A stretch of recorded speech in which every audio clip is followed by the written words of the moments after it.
So next video start करते हैं। अभी इस वीडियो में हम लोग revaluation of assets and reassessments of liabilities का एक टॉपिक कवर करने जा रहे हैं, जिसमें मेमोरेंडम रिवैल्यूएशन अकाउंट बनता है। मतलब मेमोरेंडम रिवैल्यूएशन अकाउंट कैसे बनता है, होता क्यों है, ठीक है ना, वो हम समझेंगे। सो क्वेश्चन की कुछ सिचुएशन है, उसको हम पढ़ते हैं, ठीक है ना। सो पहले हम पढ़ लेते हैं कि मेमोरेंडम मेथड क्या होता है, इस सिचुएशन में रिवैल्यूएशन क्यों नहीं बनाया जाता और क्या होता है। तो जब पुराने पार्टनर्स होते हैं ना, वो क्या करते हैं, ध्यान से सुनना। पुराने पार्टनर्स बोलते हैं कि वैल्यू को रिवैल्यू, जो हमारे एसेट्स है, लायबिलिटीज है, उनको रिवैल्यू ना करके उनको वही रखा जाए, ठीक है ना। उनको, उनकी जो एसेट्स है ना, उसको रिवैल्यूएट नहीं कर रहे, ठीक है, वो असेट्स को रिवैल्यूएट नहीं कर रहे, वो कह रहे हैं कि वैल्यू, वो उनकी वैल्यू वही रहने दो। तो भैया इससे फायदा किसको होगा? इससे पुराने पार्टनर्स को भी फायदा हो रहा होगा, मगर उसके साथ साथ नए पार्टनर को भी फायदा हो जाएगा। क्योंकि अगर फायदा प्रॉफिट आता तो क्या होता प्रॉफिट का, वो प्रॉफिट क्या कर लेते, वो प्रॉफिट अपनी पुरानी रेशो में बांट लेते हैं वो लोग, रिवैल्यूएशन का जो प्रॉफिट आता है। अब वो प्रॉफिट का मालिक, जो हकदार है, वो ए और बी के साथ साथ सी भी बन जाएगा। क्योंकि जब रिवैल्यू करते हैं तो रिवैल्यू करते हुए फायदा आ जाता है, मान लो। तो फायदा आने के टाइम पे वो फायदा, जब हम रिवैल्यूएशन अकाउंट बना रहे होते थे, तब वो ए और बी क्या करते थे, फायदे को बांट लेते थे। बट अभी वो कह रहे हैं कि हम लोग रिवैल्यू नहीं करेंगे, हम लोग रिवैल्यू नहीं करेंगे। तो रिवैल्यू करने के टाइम पर नहीं कर रहे जब आप, तो वो ए और बी का जो फायदा था, वो अभी उसका हकदार बिजनेस में आने के बाद सी भी हो जाएगा। तो क्या करते हैं इस सिचुएशन में, मेमोरेंडम रिवैल्यूएशन अकाउंट बनाते हैं, ठीक है ना। मतलब कि उसमें ना बना के दिखाते नहीं है, शो नहीं करते। वो कैसे करेंगे, क्या बनाएंगे जरूर मेमोरेंडम रिवैल्यूएशन अकाउंट, बट वो हम शो नहीं करेंगे। उसको कैसे रखेंगे, आप ध्यान से एक सिचुएशन, पहले थोड़ी बहुत बातें कर लेते हैं। Under this method assets and liabilities are revalued और रीअसेस्ड। इस मेथड में असेट्स और लायबिलिटीज रिवैल्यूड होती है और रीअसेस्ड भी होती है। But value of these assets and liabilities are not altered in the book. मगर बोल रहा है कि मेमोरेंडम वाले मेथड में वैल्यू तो रीअसेस्ट करते हैं, रिवैल्यू करते हैं, रीअसेस्ट करते हैं, मगर उसको रिकॉर्ड नहीं करते बुक में। मतलब कैसे कि रिवैल्यूएशन अकाउंट नहीं बनाते। वो जो पूरी फॉर्मेलिटीज होती थी ना, रिवैल्यूएशन अकाउंट बनाया, प्रॉफिट ट्रांसफर करा, वो सब नहीं करते। तो कैसे करते, उसका कुछ मेथड्स होंगे, वो हम पढ़ते, पहले थ्योरेटिकल थोड़ा बहुत कवर कर लेते हैं, ठीक है ना। So for the first calculate the profit और loss on the revaluation and then new partner और gainer in the profit sharing ratio should debited by his gain share and credit to the sacrifice partner as their sacrificed share। तो अब करते क्या ना, ध्यान से सुनना। ए और बी पार्टनर थे, ठीक है ना, रेशो 1:1 थी, एक केस है बस, उसके बाद एक क्वेश्चन भी करेंगे और ये क्लियर हो जाएगा। ए और बी पार्टनर थे विद द रेशो ऑफ 1:1, उनकी रेशो थी 1:1। उन्होंने क्या करा भाई, सी को ऐड करते, सी को ऐड करा 1/3 में, ठीक है। और पता चला कि जो प्रॉफिट था ना रिवैल्यूएशन पे, प्रॉफिट ऑन रिवैल्यूएशन, वो 1 लाख निकला। बहुत ध्यान से सुनना मैं क्या कह रहा हूं। Profit on revaluation was 1 lakh. मतलब रिवैल्यूएशन करते टाइम जो प्रॉफिट आया वो 1 लाख आया। मतलब कैसे, अब ये देखो, ये तो आप कैलकुलेट कर ही सकते हो, क्वेश्चन में बताया गया होगा। मगर अभी क्या करते, अगर आपका नॉर्मल क्वेश्चन होता है, इसके बाद आप क्या करते हैं, ये प्रॉफिट जो है पुरानी रेशो में, जब आप पूरा अकाउंट बनाते थे रिवैल्यूएशन का, यहाँ पे 1 लाख आया मान लो, तो ये 1 लाख को आप ए और बी में पुरानी रेशो में बांट देते थे। लेकिन पुराने पार्टनर्स क्या कहते हैं, हम इस जो भी वैल्यू है ना, हम वो जो पुरानी वैल्यू है, जैसे कि 1 लाख का असेट्स 1,20,000 हो गया, 1,30,000 जो भी हो गया, हम उसको चेंज नहीं करेंगे, ठीक है। तो भैया आप चेंज नहीं करना चाहते, मगर एक बात ध्यान से सुनो, मार्केट वैल्यू अभी पता चलिए 1,30,000, नया पार्टनर आ रहा है, उसका तो पूरा हक हो गया जाएगा आज के बाद। तो पुराने पार्टनर सोचते हैं कि बात तो ये भी सही है, क्योंकि नया पार्टनर अब आ रहा है, हम ये 1 लाख का जो प्रॉफिट ऑन रिवैल्यूएशन है ये लेके भी नहीं जा रहे, हम वैल्यू भी वही रख रहे हैं, तो इसमें नुकसान तो पुराने पार्टनर्स का है, क्योंकि जो इनके हकदार ये 1 लाख रुपए के थे वो आज से सी भी बन जाएगा उसका हकदार। कल को आज नहीं करा रिवैल्यूट, अगले साल कर लिया रिवैल्यूट, तो अगले साल क्या ए और बी बांटेंगे? नहीं, तब तो बोलेंगे भाई हम तो 3 पार्टनर है, 3 पार्टनर है बांटो। सो फिर ये क्या करते हैं, ये एक सेटलमेंट करते हैं, ये क्या बोलते हैं कि ए और बी रिवैल्यूएशन अकाउंट नहीं बनाएंगे, रिवैल्यूड नहीं करेंगे, मगर एक प्रॉफिट और लॉस तो पता लगाएंगे कि कितना हो रहा है ना? उस प्रॉफिट और लॉस को तो पता लगाएंगे कि कितना हो रहा है। वो कैसे पता लगेगा? वो पता लगाने के लिए आपको मेमोरेंडम रिवैल्यूएशन अकाउंट बनाना पड़ेगा। वर्किंग नोट्स में मेमोरेंडम रिवैल्यूएशन अकाउंट आपको क्रिएट करना पड़ेगा। वहां पे आपको मेमोरेंडम बनाने के बाद प्रॉफिट पता चलेगा, ठीक है ना? वो प्रॉफिट मान लो कितना आया, 1 लाख आया। अब वो क्या करेंगे, वो बोलेंगे कि भैया सी इधर आ, हमारी बात सुन, ठीक है ना? सी आएगा, बोलेगा जी बोलो। सो वो बोलेंगे कि हमने रिवैल्यूएट करा और पता चला कि 1 लाख रुपए का मुनाफा है, मगर ए और बी हम दोनों ने डिसाइड करा है कि हम इस 1 लाख रुपए को अपने अकाउंट, कैपिटल अकाउंट में नहीं लेके जा रहे, हम असेट्स को पुरानी वैल्यू पर ही रख रहे हैं, रिवैल्यूड नहीं कर रहे। मगर लेकिन ये 1 लाख रुपए का फायदा अगर हम नहीं लेके जाएंगे तो नुकसान भी होगा। क्यों होगा नुकसान? क्योंकि ये 1 लाख रुपए की जो रिवैल्यूड करते हुए मेहनत है ये ए और बी की है, और अब ये सी की भी होने वाली है ना? तो ये मेहनत सी की भी होने वाली है, तो ये मेहनत सी की होगी, तो सी को फ्री में थोड़ी ना मेहनत करने देंगे। तो बोलता है कि सी तुझे जितने का भी प्रॉफिट बनेगा उसका अपने शेयर में हमें पैसा देना होगा। क्या ये बात आपको समझ में आई?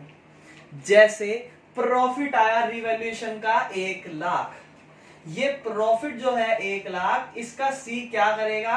अपना हिस्सा जितना ला रहा है, कितना ला रहा है? 1/3।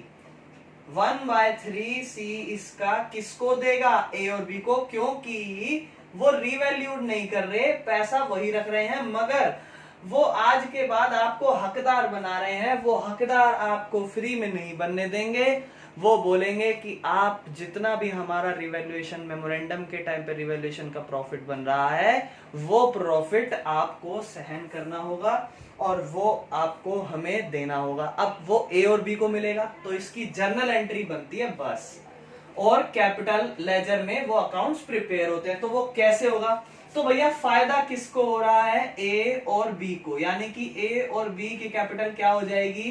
क्रेडिट हो जाएगी, और उसके साथ साथ डेबिट किसकी होगी? सी की कैपिटल, यानी कि सी को वो पैसा डेबिट करना पड़ेगा, यानी कि सी को वो पैसा देना पड़ेगा, क्योंकि सी गेन कर रहा है ना ये 1 लाख रुपए। वो रिवैल्यूट तो नहीं कर रहे, तो सी गेन कर रहा है, तो 1 लाख का जितना भी हिस्सा है सी की कैपिटल हम डेबिट कर देंगे, और ए और बी की कैपिटल हम लोग क्रेडिट कर देंगे, क्योंकि उन लोगों को सैक्रिफाइस करना पड़ रहा है। वो 1 लाख रुपए को रिवैल्यूएट नहीं करना चाहते, तो रिवैल्यूट नहीं कर रहे, तो फिर वो क्या करेंगे? वो बोलेंगे सी आजा, हमारे को इस 1 लाख रुपए का जितना भी प्रॉफिट हुआ है उसका हमें पैसा दे। किस रेशो में? सैक्रिफाइसिंग रेशो में। ध्यान रखना, सैक्रिफाइसिंग रेशो में, क्योंकि हम सैक्रिफाइस कर रहे हैं ये, तो सैक्रिफाइसिंग रेशो में हमें दे।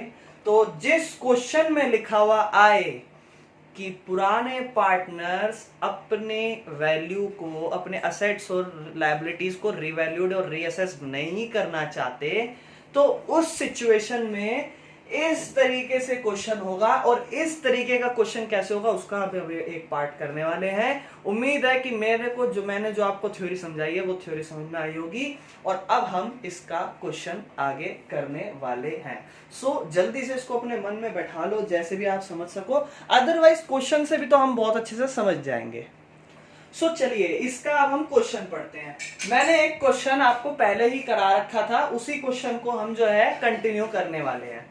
ठीक है ना। सो प्रीवियस वीडियो में एक मैंने क्वेश्चन कराया था, प्रीवियस वीडियो में, उसी क्वेश्चन को मैं यहाँ पे कंटिन्यू करूंगा, बस थोड़ा सा पार्ट अलग है। क्वेश्चन पढ़ लेते हैं सबसे पहले।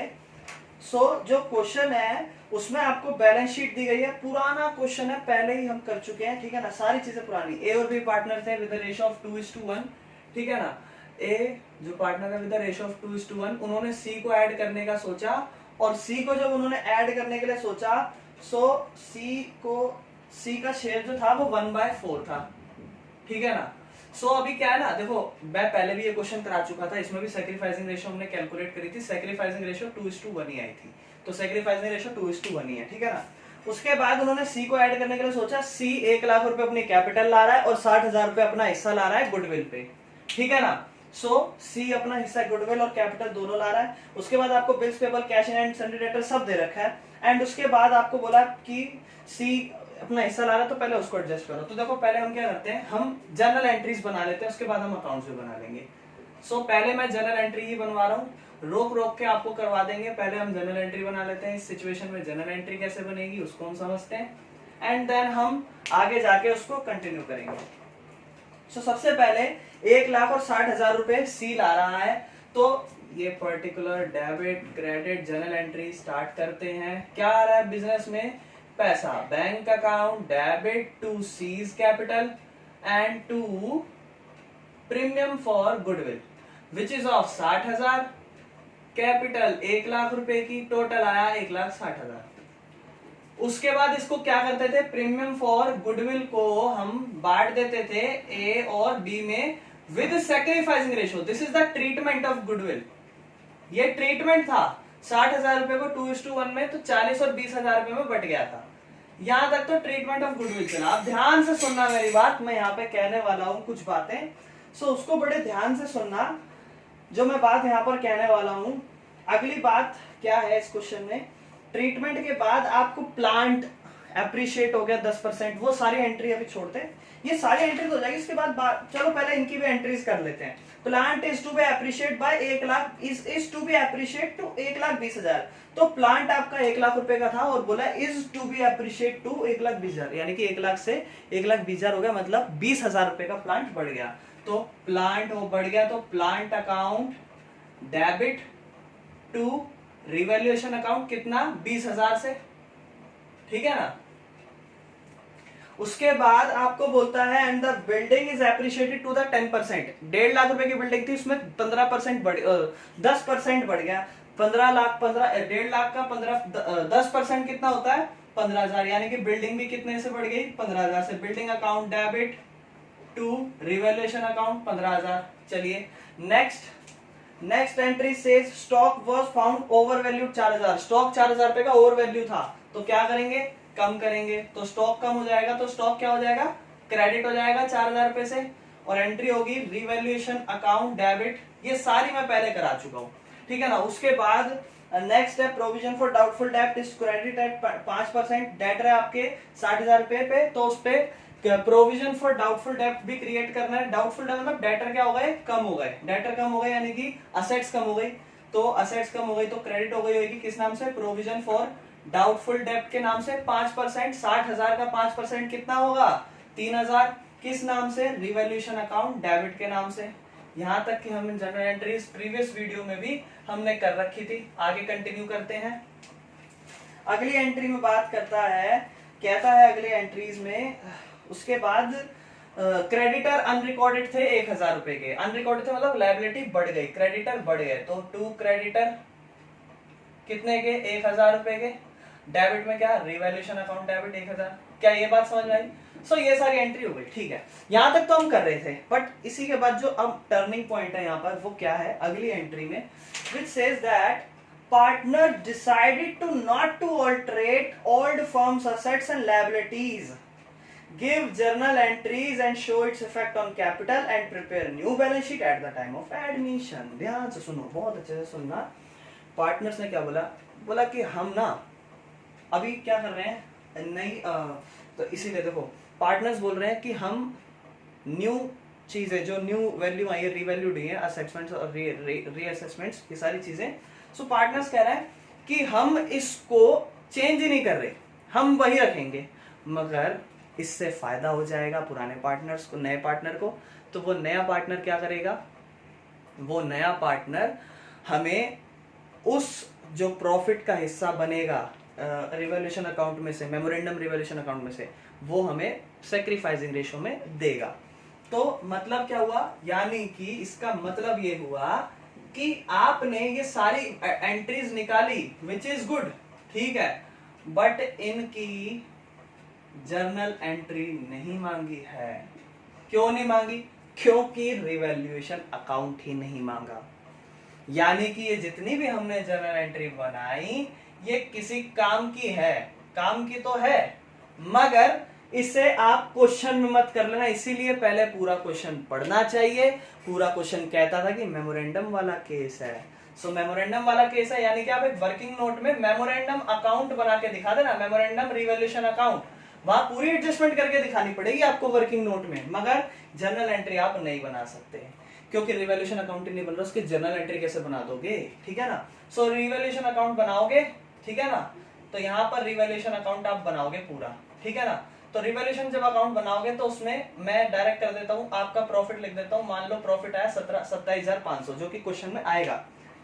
जब आपने पिछला क्वेश्चन भी करा होगा तो 27,500 नहीं, 27,000 आपका प्रॉफिट आया होगा। यानी कि अब ध्यान से सुनना, दिस इज योर प्रॉफिट। ये जो 27,000 का प्रॉफिट होता था, अगर हम रिवैल्यूएशन अकाउंट बनाते थे तो ये 27,000 क्या होता था, ये 27,000 पुराने पार्टनर पुराने रेशो में ले जाते थे। मगर ये रिवैल्यूएशन का क्वेश्चन है, इसमें पुराने पार्टनर्स क्या करेंगे, पुराना जो अपना 27,000 का जो भी शेयर है वो नहीं लेके जाएंगे, उस क्या करेंगे, लेकिन वो क्योंकि वो इन सबको कुछ भी चेंज नहीं कर रहे, वो असेट्स और लायबिलिटीज में वही अमाउंट दिखाएंगे जो पहले से थी। मगर इससे सी का फायदा होगा, तो सी का फायदा भी ना हो, इसीलिए ये जो 27,000 रुपए आए ना, ये 27,000 रुपए का जो मुनाफा हो रहा था वो सी इसमें 27, क्योंकि देखो ये ऐसे 27,000 रुपए हैं जिसमें सी फ्री का हकदार बन रहा है। तो क्या करेंगे, बोलेंगे ये 27,000 रुपए जो प्रॉफिट आ रहा है, मेमोरेंडम अकाउंट बना के बनाना पता चलेगा आपको, पूरा मेमोरेंडम अकाउंट बनाना पड़ेगा। जब पुराने पार्टनर्स, क्वेश्चन में लिखा हुआ आए कि पुराने पार्टनर डिसाइड कर रहे हैं कि वो चेंज नहीं करेंगे, रिवैल्यूएट नहीं करेंगे, तो आपको पहले ही पढ़ लेना है, तो आपको ये सारी एंट्री नहीं करनी है। करना क्या है, ये 2 एंट्री जरूरी है, उसके बाद एक मेमोरेंडम रिवैल्यूएशन अकाउंट बनाना है, उससे आपको उसमें एंट्री नहीं करनी, मगर अकाउंट क्या क्या क्रेडिट हुआ है, क्या क्या डेबिट हुआ है, सारी अमाउंट आपको लिखनी पड़ेगी, तब जाके आपका एक प्रॉफिट आएगा, जो कि आया 27,000।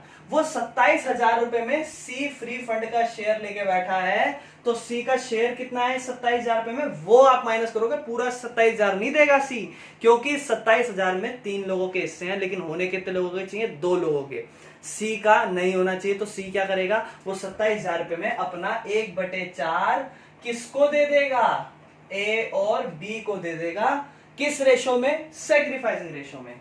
तो ये 1/4 जो 27,000 का आया है वो आया है 6,750, यानी कि ये 6,750 किस किस को मिलेगा, ए और बी को, किस रेशो में, सैक्रिफाइसिंग रेशो में। सैक्रिफाइसिंग रेशो 2:1 है, यानी कि 6,750 का ए को कितना मिलेगा, 4,500, बी को कितना मिलेगा, 2,250। तो एंट्री क्या होगी इसकी, एंट्री हम पढ़ चुके हैं, सी की कैपिटल क्या हो जाएगी, डेबिट कम हो जाएगी, और ए और बी की कैपिटल क्या हो जाएगी, बढ़ जाएगी। अभी ये तो हमें समझ में आ गया, अब इसको आप जल्दी से उतार लो, जो भी उतारने लायक है। अगले क्वेश्चन में मैं इसके सारे अकाउंट क्लोज करना सिखाऊंगा, जल्दी से इसको आप लोग उतार लो, फिर हम आगे चलते हैं। चलिए, तो अब हम इसके अकाउंट्स क्लोज करेंगे। सो अकाउंट्स कैसे क्लोज करेंगे, अब वो समझते हैं। देखो, रिवैल्यूएशन अकाउंट तो नहीं बनेगा, लेकिन क्या बना होगा, मेमोरेंडम रिवैल्यूएशन अकाउंट, जो कि आप वर्किंग नोट में दिखा दिए होगे, है ना, वो आपने वर्किंग नोट में बना दिया, ठीक है ना। उसके साथ साथ जो आपने 3 जनरल एंट्री करी पिछले क्वेश्चन में, 2 ट्रीटमेंट ऑफ गुडविल और एक जो रिवैल्यूएशन का अकाउंट का फायदा था वो सी को देना पड़ेगा, तो उसके हम अकाउंट एंट्री बनाएंगे। तो इसमें सिर्फ 3 अकाउंट आपके बेसिक बनेंगे, जो कि सबसे पहला आपका, अब रिवैल्यूएशन नहीं बन रहा तो स्टार्टिंग कहां से होगा, पार्टनर्स कैपिटल अकाउंट से, है ना, एंड और कहां से स्टार्टिंग होगी रिवैल्यूएशन के अलावा, पार्टनर्स कैपिटल के बाद क्या बनता है, बैलेंस शीट। अभी ध्यान से सुनना, इसमें बहुत अलग केस है, बहुत अलग सीन होगा इसमें। And third account which is of bank account, balance sheet, liability, amount, assets, amount लिख लेना, particular A B C, particular A B C. चलिए पार्टनर्स कैपिटल। अच्छा, सबसे पहला बाय बैलेंस बीडी, कितना था उनका कैपिटल? कैपिटल थी 1,80,000, 1,50,000, ठीक है ना, ए और बी की। और सी आया तो पहले अब जो जनरल एंट्री है पहले उनको कर लें, फिर अकाउंट क्लोज, क्योंकि और चीज कुछ होनी नहीं। आप ये भी ध्यान देना, असेट्स और लायबिलिटी जो थी वही लिखी जाएगी। हालांकि आपने मेमोरेंडम में करा चेंज, बट पार्टनर चेंज करना नहीं चाहते, वो तो इसीलिए बनाया आपने, प्रॉफिट इसलिए निकाला ताकि सी को फायदा ना हो, सी को अपना शेयर देना पड़ेगा। तो जो एंट्री हुई थी, फर्स्ट एंट्री क्या हुई थी? फर्स्ट एंट्री हमने क्या करी थी? Bank account debit to C's capital to premium for goodwill. So bank account debit में टू बैलेंस बीडी जरूर डाल लो सबसे पहले, बैंक का बैलेंस बीडी, जो कि बैलेंस बीडी बैंक का कितना है? बैंक का बैलेंस बीडी 10,000 रुपए है। अब हुआ क्या, 10,000 के साथ साथ क्या क्या आया वो हम लिखते हैं। तो भैया 10,000 रुपए के साथ साथ to C's capital and to premium for goodwill, जो कि 1,00,000 था और 60,000 था। ये दोनों यहां पे भी एडजस्ट होंगी, क्योंकि सी की कैपिटल आ गई तो बाय बैंक अकाउंट है ना, कितना? 1,00,000 है ना, और गुडविल 60,000 पुराने पार्टनर्स में डिवाइड करती है। एंट्री क्या थी? Premium for goodwill to A's capital to B's capital, है ना। सो उसको आगे कंटिन्यू करते हैं, बाय किस नाम से? प्रीमियम फॉर गुडविल के नाम से, विच इज 60,000 की थी। तो 60,000 रुपए में 40,000 ए को मिला, 20,000 दो को मिला। देखो ये अभी तक लगभग पुराना क्वेश्चन हमने जो कर रखा था वही कंटिन्यू हो रहा है। इसके बाद एक एंट्री और करी जिसमें था सीज कैपिटल, अभी अभी हमने सीखी थी वो सीज कैपिटल अकाउंट डेबिट करा to A's capital and to B's capital. C की कैपिटल कितनी थी, मतलब सी की कैपिटल डेबिट क्यों करी थी? क्योंकि सी ने क्या करा है, सी पुराने प्रॉफिट्स में अपना फायदा उठा रहा था, जो कि था 6,750, जिसमें से 4,500 क्या कर रहे हैं हम? ए को दे रहे थे और 2,250 बी को दे रहे थे। तो ये बाय, अभी ध्यान से सुनना, इसकी एंट्री बहुत अच्छी है। सी की कैपिटल अकाउंट में डेबिट होगा, यानी कि सी के कैपिटल अकाउंट डेबिट यहाँ इधर होगा ए और बी, यानी कि to A's capital account to B's capital account, कितना? 4,500, 2,250। क्या ये समझ में आया? और ए और बी दोनों की कैपिटल में क्रेडिट होगा by C's capital, by C's capital कितना? ए में होगा 4,500, बी में होगा 2,250। ऐसे एडजस्ट होंगी, एक में डेबिट दूसरे में क्रेडिट। क्या समझ में आया? ये सारी एंट्री बस इतनी ही थी। अब सारी अमाउंट क्लोज करेंगे, और कुछ था ही नहीं। ध्यान से देखना, ये अमाउंट, इधर अमाउंट, यहां पे कुछ कैपिटल निकलेगी जो कहां ट्रांसफर होगी? बैलेंस शीट में कैपिटल में, बैलेंस शीट में कैपिटल में ट्रांसफर होगी। उसके साथ साथ में कुछ बातें और ध्यान रखो, होगा क्या? बिल्स पेबल जितना था उतना ही यहाँ आएगा, क्रेडिटर जितने थे उतने ही आएंगे, डेटर जितने थे उतने ही यहीं आएंगे, लायबिलिटी, स्टॉक जितना भी था सब उतना ही अमाउंट करके यहाँ पर लिखा जाएगा। कोई चेंज नहीं होगा, क्योंकि पार्टनर्स ने डिसाइड करा था चेंज नहीं हो, मगर उसका कुछ फायदा भी तो कमा के जा रहा था सी। तो सी की गुद्दी पकड़ी और बोला कि तू ये 6,750 का फायदा लेके जा रहा है, ये सैक्रिफाइसिंग रेशो में हमें दे। तो दे दिया और एंट्री क्लोज। सो इस वीडियो में इतना ही। उम्मीद है आपको ये revaluation of assets and reassessments of liabilities के दो केस समझ में आएंगे। फर्स्ट केस जो बिल्कुल सिंपल था, रिवैल्यूएशन अकाउंट बनाते थे। सेकंड केस जिसमें मेमोरेंडम रिवैल्यूएशन अकाउंट बनाते थे, यहाँ पर रिवैल्यूएशन अकाउंट बनाते थे ताकि एक प्रॉफिट और लॉस पता लगाया जा सके। सो इसके बाद हम आगे रिजर्व्स के बारे में बात करेंगे और आगे टॉपिक कंटिन्यू करके फिर फुल फ्लैप क्वेश्चन स्टार्ट करेंगे। सो अभी के लिए इतना ही, ठीक है ना।